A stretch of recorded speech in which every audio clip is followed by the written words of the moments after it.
Боловсролын ерөнхий газраас эцэг эх, асран хамгаалагч мөн хүүхдүүдэд амралтын өдрийг гэр бүлээрээ илүү өөр бүтээлтэй, хөгжилтэй, хүүхдийн бүтээлч байдал, гэр бүлийн харилцааг сайжруулах, халуун дулаан уур амьсгалыг бүрдүүлэхэд энэхүү челленжийн зорилго оршино.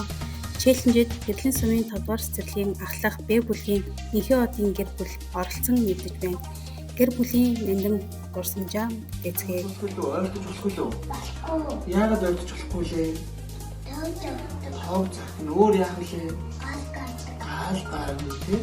Өөрөө бас гинтэг аюултай тий. Гар нь бас ёо болчих шүү дээ тий. За энэ юу лээ? Энэ юу лээ? Залхуур тий. Залхуурны нүхэнд гараа хийж болох лөө? Тийм өөр бусад хэд зүйлсийг хийж болох лөө? Хайс ч юм уу, хадаас ч юм уу. Болохгүй тий. Яах вэ?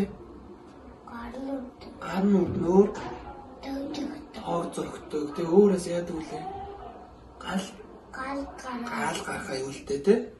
За.